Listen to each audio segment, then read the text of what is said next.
Welcome to Political Star Talk, an enlightened show about astrology, politics, and the betterment of our society. Join your hostesses Jennie, Sonya, and Sibyl for an hour in the stars. This is Political Star Talk. Welcome back, everybody. We have an episode full of goodness. You are here with Political Star Talk, and the hostesses that sit with me every other Wednesday are Sibyl Star and Sonya Spirit. Sibyl, how are you doing? I'm doing well. Thank you. Wonderful. And Sonya, how are you doing? I am excelente. Thank you for asking. And I am Jennie McDaniel, and I also am feeling excellent today and excited to hear what Sibyl has to lay out for us. Sibyl, I'll just hand it right over to you. All righty. Well, hello, everyone. So what I am calling the energy that we are in is the cauldron of chaos. And I think probably everyone can agree that that's probably what is happening. You're just very short distance away from the actual election. And I'm going to be really honest here. I have read many different astrologers and their predictions for the election. And nobody is calling it. Nobody is calling it. And the reason is because of Donald Trump and his chart, which is so full of Uranian energy. And Uranus is the trickster. It's the wild card. It's when Uranus is involved in any situation or even a person's chart, there's it's like the wild card in the deck. You never know. You never know when it's going to show up, and you never know how it's going to impact what is happening. There's a saying that we have in astrology: when Uranus shows up, expect the unexpected. And I'm going to talk just a little bit about the astrology, and then I'll talk about Donald Trump and Kamala Harris and Joe Biden and what what their charts are saying. But to just keep in fact that, or keep in mind that Uranus is called the planet of chaos. It's part of the breakthrough process in the tarot. To me, it's more like the tower. They give it to Mars, but it's more like the tower card. And you just never know what's going to happen. So to begin with, this on Halloween, we have a full moon. Of course. What else would we have in 2020? And that full moon is at 8 degrees of Taurus, opposite an 8 degree Scorpio sun. And the full moon is exactly conjunct the planet Uranus at 8 degrees of Taurus. They're traveling together right during that time. And, the moon, full moons are always about emotion. I mean, it always brings to a full moon is about illumination. It brings things to light that have been hidden. And in Scorpio, that is often, emotions. Scorpio is the sign which the sun is in, which likes things hidden and things complicated. It's like, how complicated can we make this? That would be a Scorpio's path. Taurus, its opposite, is very much about simplicity. How can we simplify this? How can we eat when you're hungry, sleep when you're tired, be connected to nature, be connected to the body? And Taurus likes things comfortable, and Taurus likes things what am I going to say? Comfortable and does not like change. Well, Uranus is just the opposite. Uranus really shakes things up. And so it feels like there is this real complexity of emotion and of, Scorpio is like the sign related to like spies and espionage and, things that are kept secret and hidden. And so there is something coming to light in that way, I'm guessing, during this time. As we can imagine, right before the election, often things that have been hidden, come to light.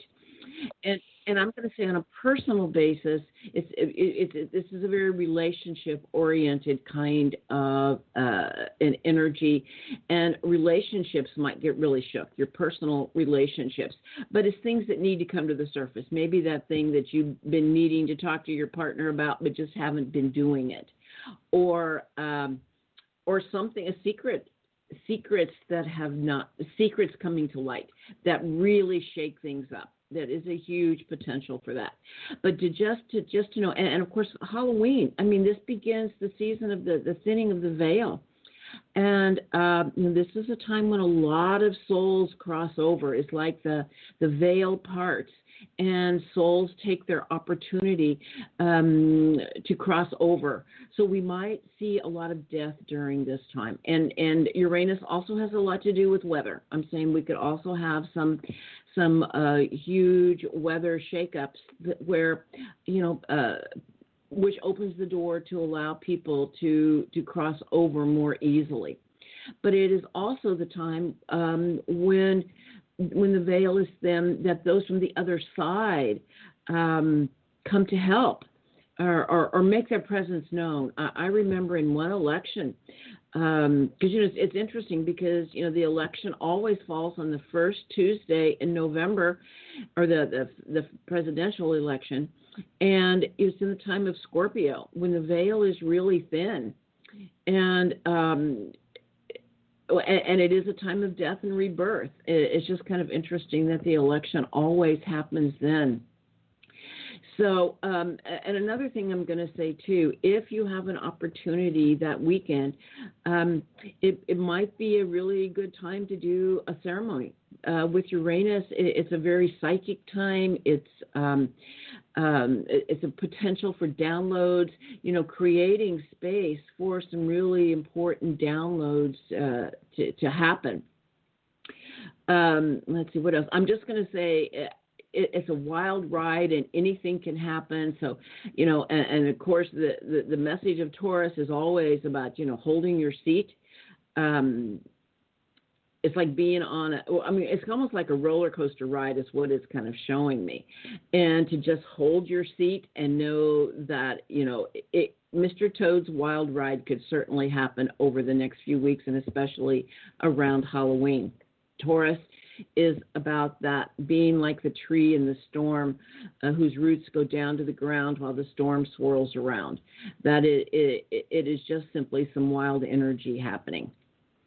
And of course, we also, have Mars retrograde, and Mercury. And Mercury is retrograde, right? And Mercury is Mars and Mercury are retrograde. We also have two retrograde planets.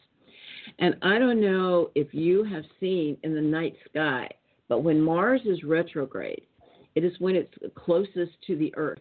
And Mars has been closer to the Earth than it will be, and I think I read about 35 years or something. I think 2035 is what they said is the next time it will be this close to Earth. And if you've seen it, oh my God, I'm an astrologer. I look at the night sky, and I looked at it and thought it was like a plane.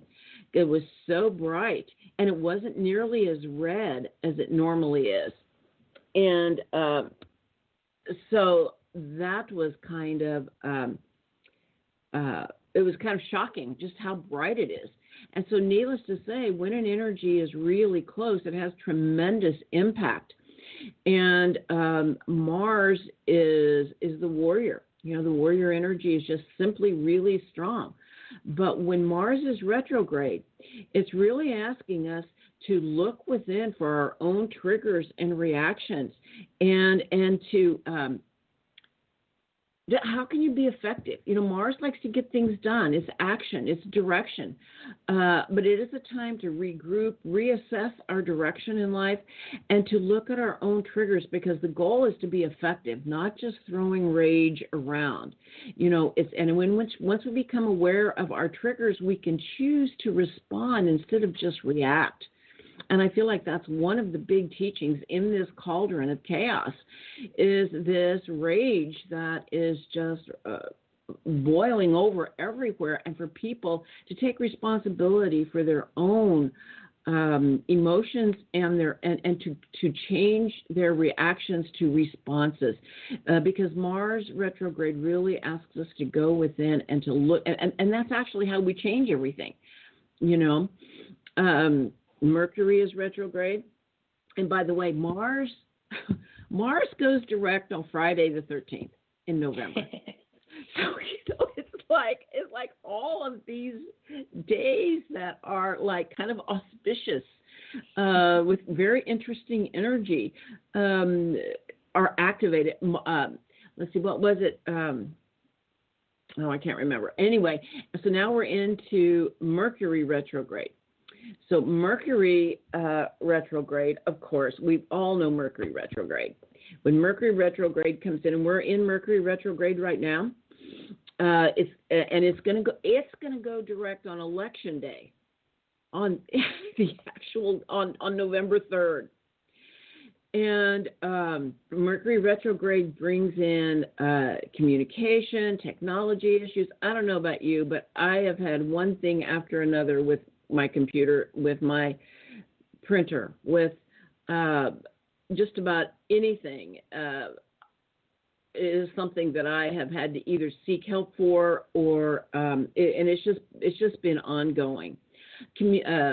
So technology, computer issues, communication delays, things getting lost, and so this is happening during voting time.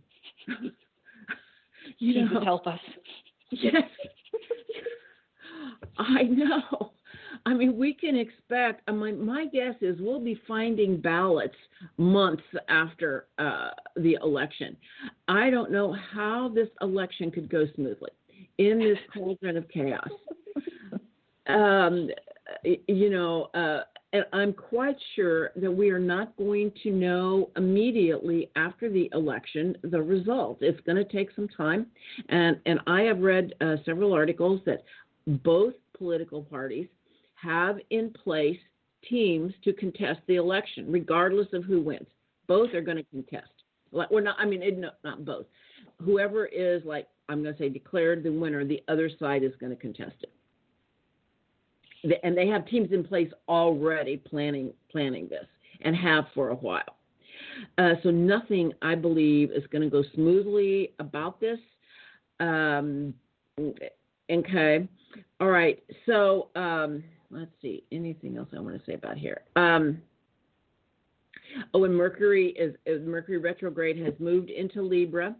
And so Mercury in Libra has a lot to do with diplomacy. It has to do with having measured communication, finding balance in your communication. And I know for myself, Mercury, anytime a planet goes retrograde, it wants you to rethink, reassess, reevaluate. And in Libra, it's very much about our communications, about being balanced, about being a diplomat, finding that center point. Okay. And I know for myself, at the point where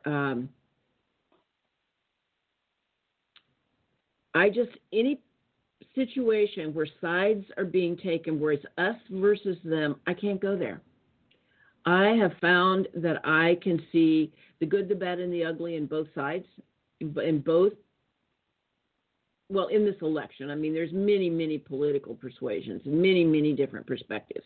But in this particular election, we've got Democrat versus Republican. It's because this is the way our government works.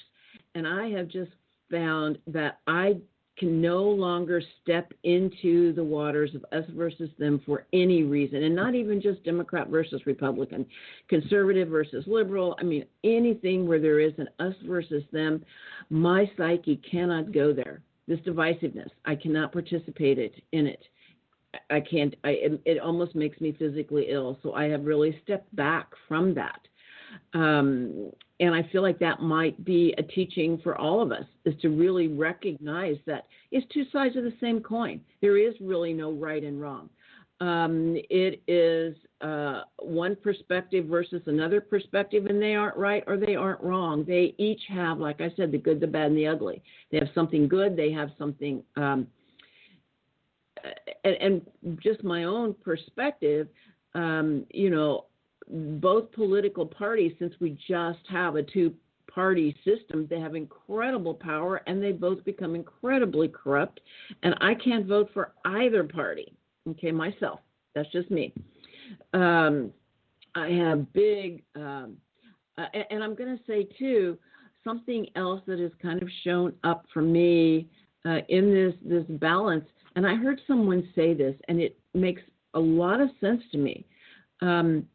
This is not my original idea, but I've pondered on it a lot, that what is actually going on in the upper echelons of the halls of power are two different political perspectives in the halls of power that are fighting this out, and not just Democrat versus Republican. I mean, this is on a global level, and it's kind of like the fascist, which is very corporate based, which is very much just simply about raping and pillaging for greed, versus the totalitarians who even want to control the corporations, there's the globalists, the depopulation, those who already have the money, and just simply want more, who want complete control. And I feel like personally that this is what is.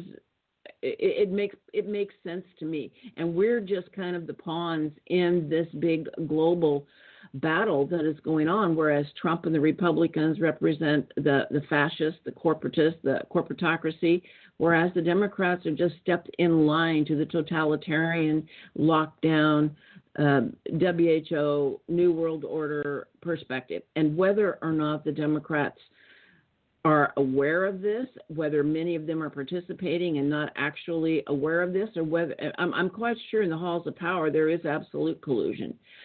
But I think maybe many people in the Democratic Party aren't getting what is happening with the globalists, or at least I hope.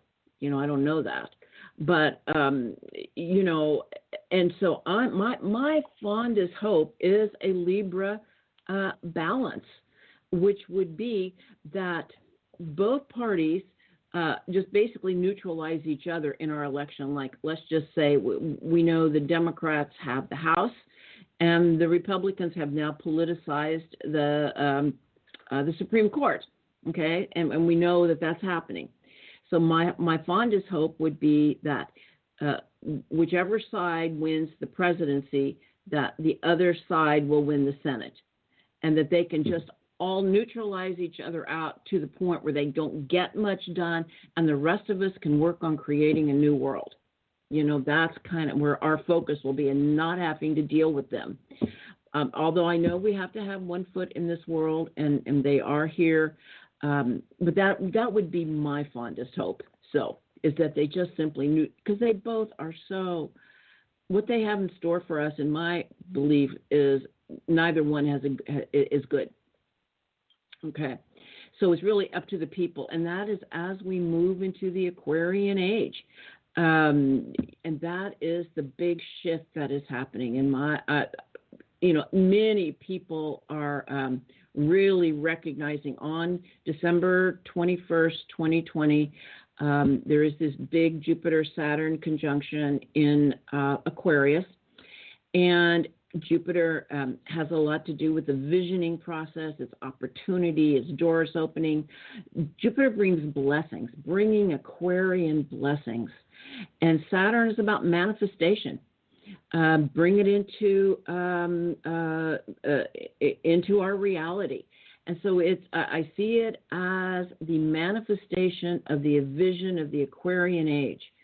And the Aquarian age, we're just stepping more deeply into it, and it is about collaboration. It is about cooperation. It is about thinking for ourselves. And I think on a really big level, it is about stepping into the quantum world. Saturn, one of the meanings of Saturn is it is the planet that represents our consensus reality. And we have been living in a Newtonian physics consensus reality, very materialistic, very mechanistic. And the last 200 years, Jupiter and Saturn have been meeting in Earth signs, except for once. And this shift into Aquarius is very much related to the quantum field. So it feels like we're moving into a time where our understanding of the nature of reality is changing into a more quantum understanding, which is all about the field and how each of us impact the field. And every thought, feeling, and emotion we put into that field impacts it, and that we can direct that field by our level of consciousness and working together, and that we create it first on the, I don't want to say the imaginary realm, but like visualization in another. We create it first in our minds, and recognizing that thought creates, and that and also to recognize that. We don't create everything in our external reality. What we create is by our response to what happens in our external reality, we create our experience of it and thus our vibration. And that is what creates our reality. And so it's becoming aware of that and how we work with that kind of energy. I feel like it is just an incredibly huge shift into working on a different level of reality to create.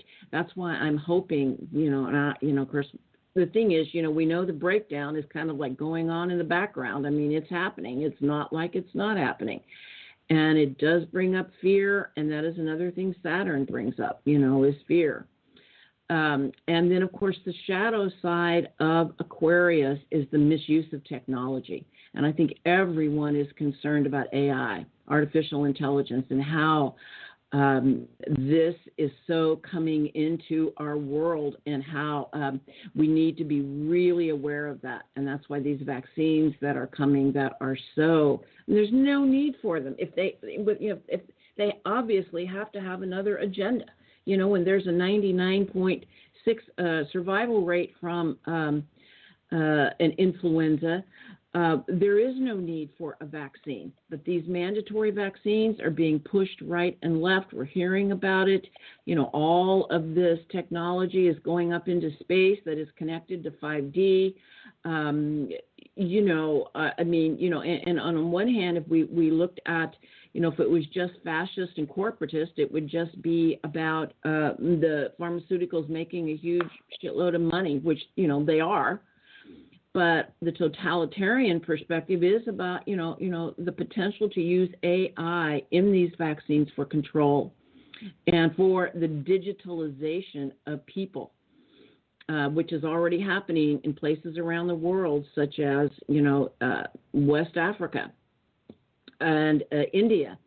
In India, from what I read, the digitalization of and I don't know how much, but quite a large number of people was supposedly voluntary. But like someone said, what does voluntary really mean? If you're poor and you have to have access to things.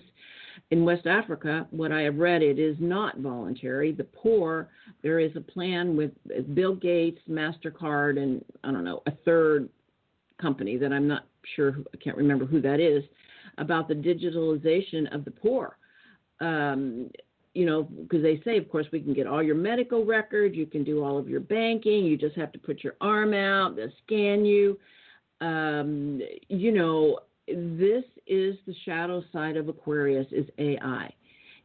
Aquarius is the sign most related to Atlantis, and their misuse of technology is coming around again for us to be able to be aware of it, to make different choices. But the much bigger side of it is stepping into the quantum field and recognizing how much control we actually do have, okay, of our own lives, of our own bodies, and working in that field, but just being aware that, and I think, this is something that is going to come up is, who owns our bodies? Do we or do the state? So anyway. All right, so that's what I'm seeing in the astrology. Any questions? Nope. It's very interesting about the Aquarius connection to Atlantis and the abuse of technology. That is really interesting because I like to look at timelines and I do some shamanic traveling, and I often will view Atlantis, and what it looks like is an over abuse of technology trying to control the weather, amongst other things. And then there was some sort of explosion of some sort that was traumatic, very, very traumatic. So that is real interesting, the line up there.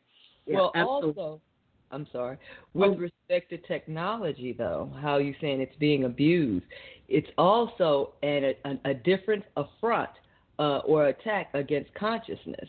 If you think about, here's a sliver, a small example. Children today, they are so dependent on technology, okay? Just simple math skills, algebra.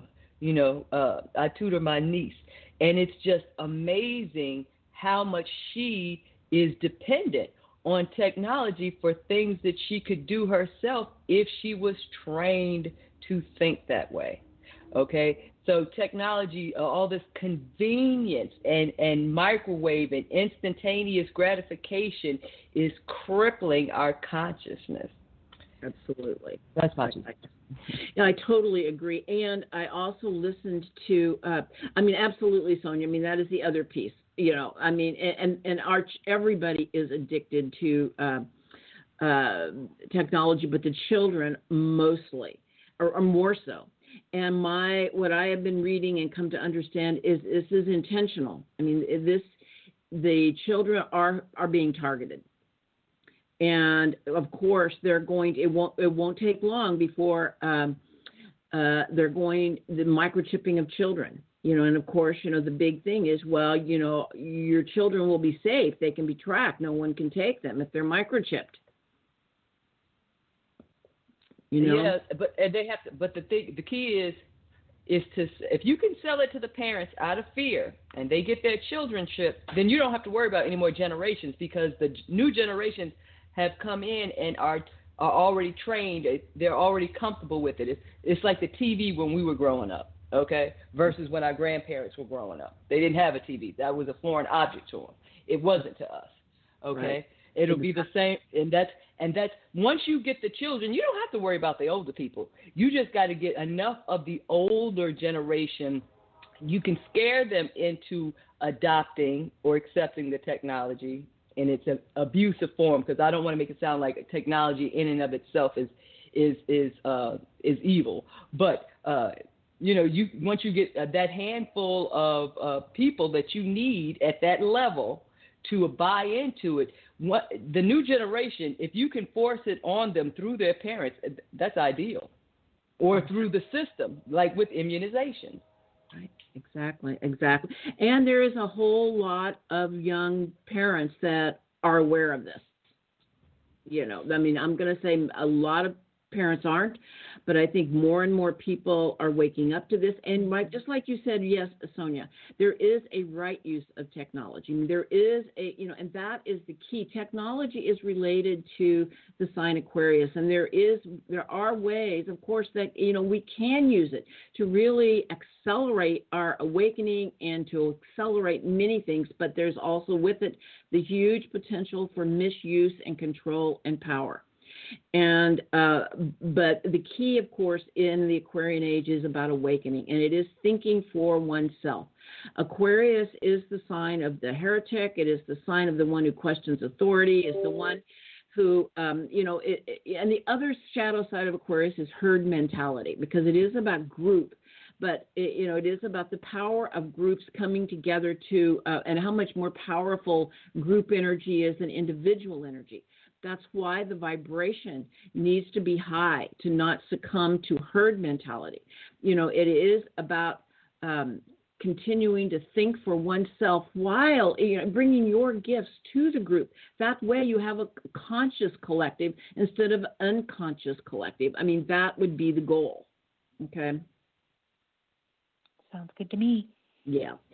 All right. So anyway, let's get on now to, and we can talk more about this, but we'll talk about the candidates and what's happening there. Well, as I talked about Uranus, Donald Trump is an incredibly Uranian kind of a person, okay? And he is a catalyst for change. He is a lightning rod. He is a trickster. And you never know what's coming out of his mouth. You never know what he's going to do. You never know what he's going to say. And because he has his sun, which is his sun is at 22 degrees of Gemini. And the sun represents the divine spark from Creator. Put it that way. It's the light from Creator, which is in each of us, and the unique face that we wear of Creator in the world. The sun is conjunct his north node, and the nodes of the moon have to do with destiny. The north node is about one's soul intention, one's dharma. His sun is conjunct his north node. And the planet Uranus is at 18 degrees, or 17 or 18 degrees of Gemini, also conjunct this north node sun conjunction. On election day, Donald Trump, the transiting nodes of the moon are at 20 degrees of Gemini, which is the degree of his north node. He is having a nodal return on the day of the election, activating his sun and Uranus, okay? And so when you have a nodal return, it's a point of destiny. So he's at a point of destiny. What does that mean? Does that mean he has 4 more years? Or does that mean he has fulfilled his destiny, his role as catalyst and general chaos maker, and is moving on? No one knows. There's no answer. We won't know. He also has progressed Uranus, and I'm not going to go into what progressions are, but it's a what do you call it? Just simply a metaphysical tool. Okay. Progressed Uranus conjunct his ascendant. Anything conjunct the ascendant is it's very powerful. It's the most potent spot on the whole chart, and it's conjunct. And conjunct means together. I mean they're totally integrated, no separation. Okay. His ascendant is at 29 degrees of Leo. His Uranus, by progression, has moved to 29 degrees of Leo. That is also conjunct the star, the fixed star Regulus in the tail of Leo the lion, which is about royalty, and it says success, if not vengeful. Of course, we know he's vengeful, so we don't know what's happening there. But anyway, it still brings, Uranus is the master of chaos, and Donald Trump is the ringleader of chaos. I mean, that's what he runs a 3-ring circus there in D.C. In chaos. And but that is his soul's intention. That is the role he came to play. Okay, and so this is happening, and he also was born on an eclipse, during an eclipse, while the actual eclipse was going on. And the eclipse happening in mid-December also activates his nodes, his sun, his moon, a whole bunch of stuff. Anyway, so he has just got tremendous energy. But with this Uranus, it's like, who knows? It's just, no one is willing to rule him out. And I just saw on CNN, they were showing the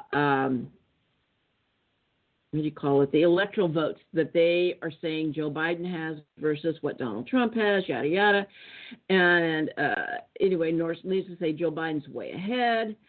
But even the guy that was doing it said nobody's willing to count Donald Trump out because this year, our last election at this time, Hillary Clinton had 300 projected electoral votes and Donald Trump won. So even they're not willing to call it. Okay?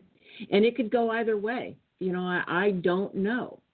It depends on what his actual dharma is, whether or not it is to continue to be the master of chaos or whether he's done all he needed to do and it's time to move on.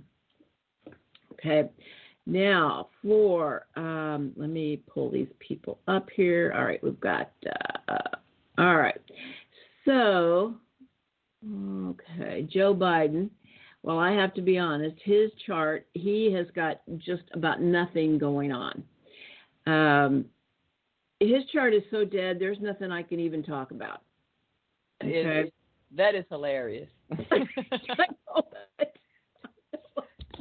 Sadly so, but that is hilarious. Okay. Sadly so, right. Kamala Harris. Okay, she does have a lot going on. And the other thing I forgot to talk about with Donald Trump is he also has Pluto opposite Saturn that day. And that, if all this other stuff wasn't going on, there was just Pluto opposite Saturn. And we know we've been having a Pluto-Saturn conjunction. And we know that energy. So it's kind of like that same energy is going on in Donald Trump. I mean, if he does lose this election, he will have to, he's got some legal consequences to deal with. If there were just the Pluto-Saturn opposition, people would look at that and say, oh, man, he's going down. You know, this is an awful aspect. No one would want to see that in their chart, you know. Oh, my goodness. But he's also got all this other stuff.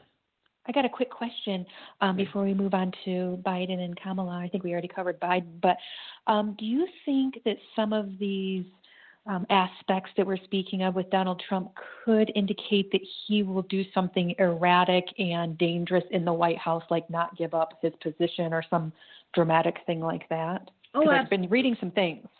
Oh, absolutely. That is a high possibility. Yeah.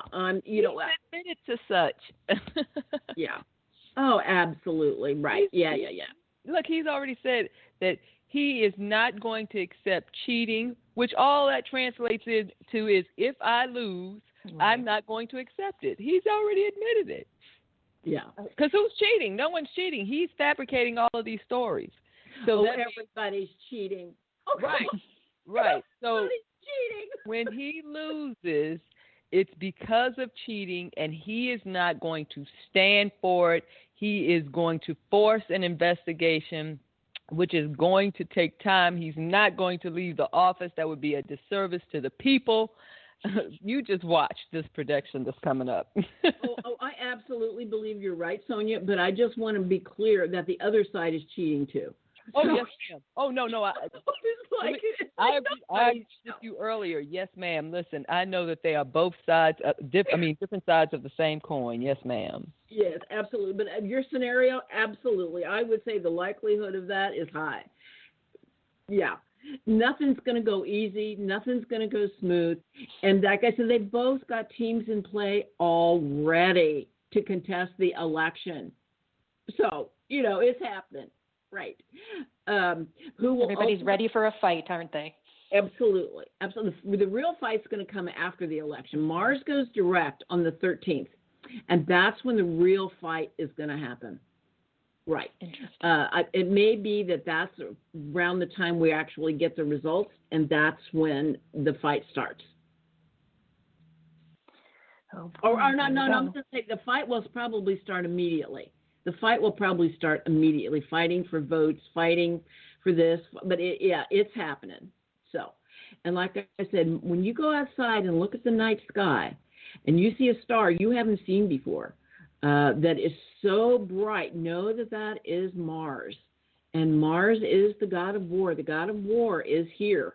The last full moon was in Aries, and and the Mars was just taking the stage. I mean, the moon looked great and grandiose, but the Mars was just taking the stage with its brightness. And I was like, oh shit, here's the god of war, like Sibyl said.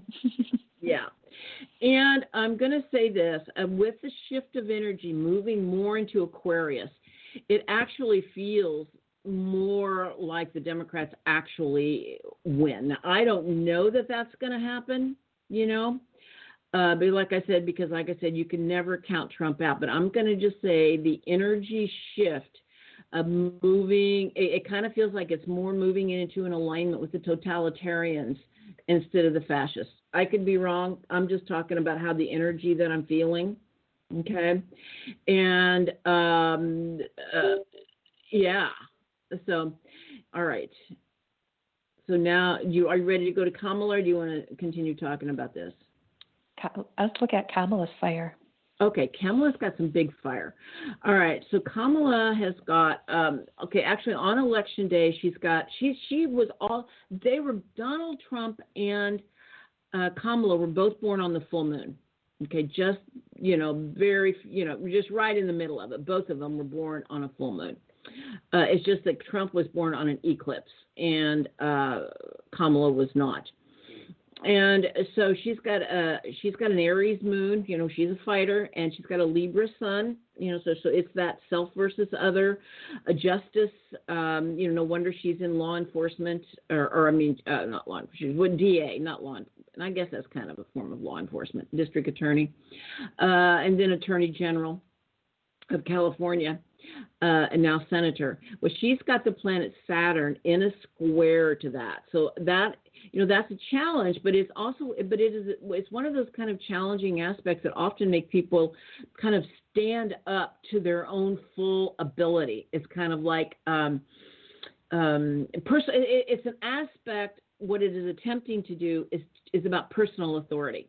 And it is certainly an aspect with which she could really come into some big power. Okay. She also has the nodes of the moon activated because she's got the same nodes as Donald Trump, only hers are just a little 24 degrees instead of 20. So they're activated. And by progression, she has the progressed moon conjunct her north node and the progressed sun conjunct her south node. So the sun moon opposition that she was born with activates the nodes of her moon. And the moon conjunct and is also conjunct her ascendant. Her ascendant is 24 degrees of Gemini. Her north node is conjunct her ascendant. So so what I'm trying to say is well, first off, with the moon conjunct the north node, conjunct the ascendant, it often indicates somebody who feels the pulse of the collective. Somebody who's a lot of performers someone else who has the moon conjunct the ascendant is Madonna, who kind of in her career has kind of always felt the mood of the collective, been in touch with it, been aligned with it, And so it often, people that are in public positions have to kind of be able to intuitively feel that mood of where the people are. And that's what that could indicate. And the north node is one's dharma, one's way forward, one's destiny being activated. So, and she also has the progressed nodes, the north node conjunct her Mars, and her Mars is in Leo, which, indicates, once again, that her destiny is activated. That's the best. And her warriorness is what is being called upon right now. So she's got some really big stuff happening too. And astrologically, and not, with all the other factors involved, she and Trump are a much better, what would you call it? A stronger battle between those two. That's kind of the more, because Joe just doesn't have anything going on. It's like, is he even here? And of course, we've talked about that prophecy, and we will see what happens. So, I guess the only thing I can say is I feel like the election itself is a toss-up at this point, that It will not go smoothly. The likelihood of it going smoothly, I cannot see it. I see it as it's not going to be resolved for a while.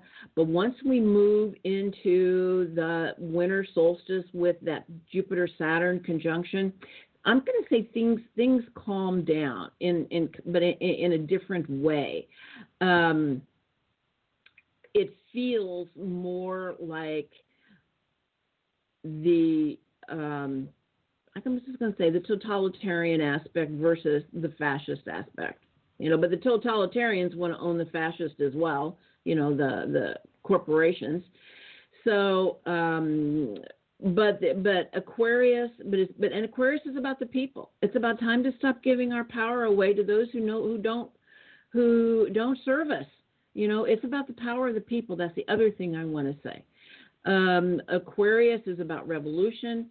It is about revolutionary ideas. The thing is, Jupiter and Saturn are not particularly revolutionary planets, but Aquarius is a revolutionary sign. Pluto, which is a revolutionary planet, moves into Aquarius in 2023, and it just kind of feels like this whole globalist agenda seems to be maybe continuing to unfold. And also the power of the people continues to unfold as more and more people wake up. And there will be a revolution, even if it doesn't happen in 2022. I believe when Pluto moves into Aquarius, well, first off, Pluto's going to have a Pluto return, which we've never lived through a Pluto return, so I don't know anybody can say a whole lot about it. But we know Saturn returns are pretty spectacular, can be very challenging. A Pluto return, which happens in the second house of the chart of the United States around the economy, and we know that this is what's happening. And Uranus is also moving through Taurus, which is also about the economy, changes in the economy. And Taurus is so much about,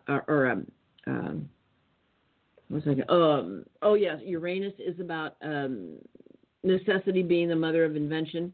And people are we're not going back to where we were. And things are changing.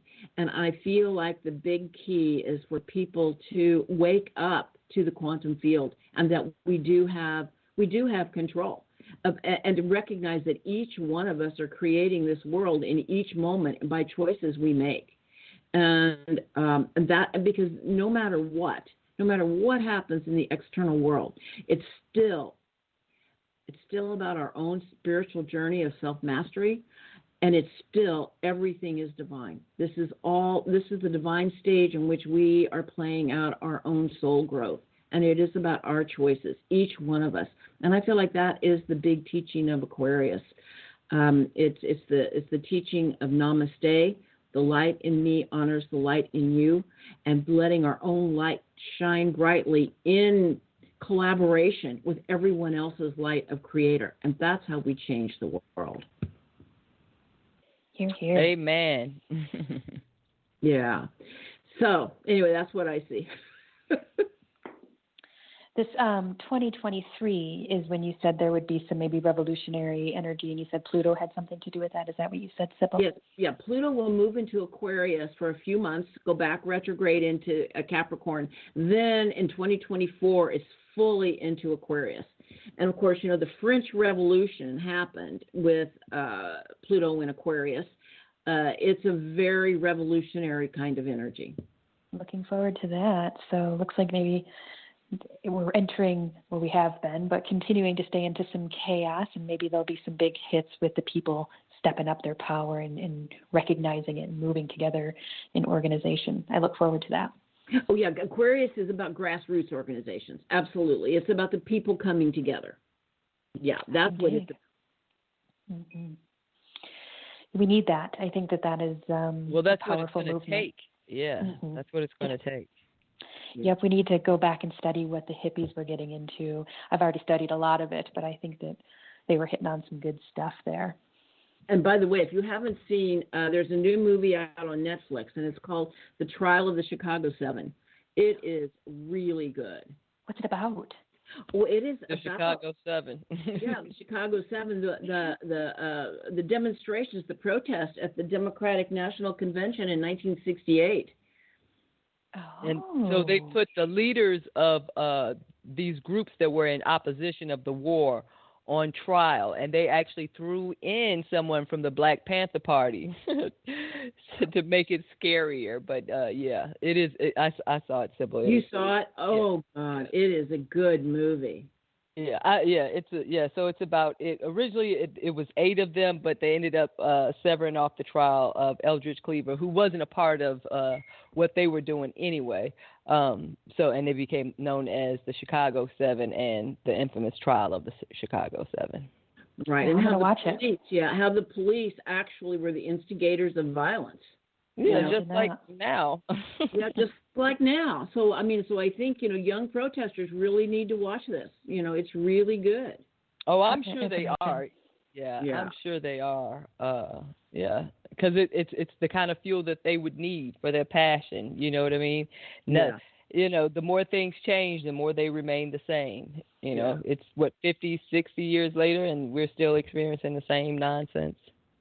Right. Do you guys know Jordan Peele? He makes movies and series, and he made Us, and there's a series on HBO. Currently, they just finished it up, but you can watch it in archived parts.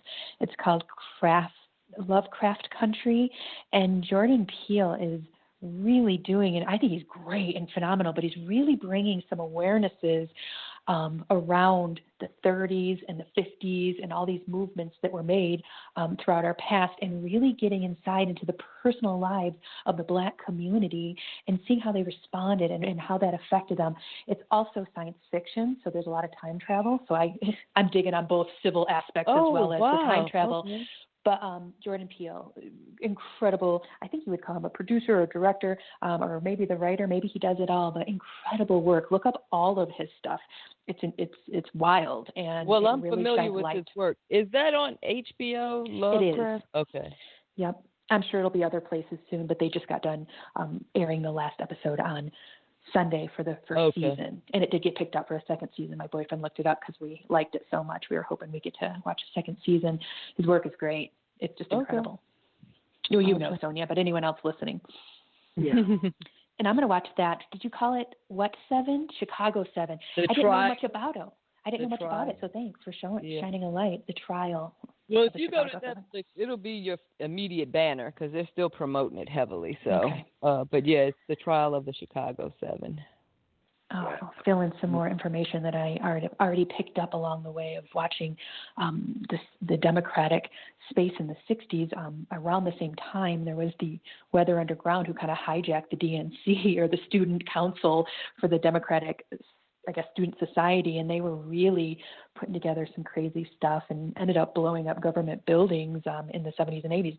I don't think they harmed any civilians, but they were definitely going after government buildings. Was this the Students for Democratic Society? I think so, yeah. Well, yeah, so 2 of those guys were on trial. Two of their leaders. Yeah, so it's like it was the SDS, it was the Yippies, what was it, Mo I don't know what it was, Mo Beck or Mo something. Yeah. And one other group. But it's entertaining. Yeah. That's getting watched tonight. Mm-hmm. Yeah. Tom Hayden, of course, who was the head of the SDS, ended up marrying Jane Fonda, just so you know.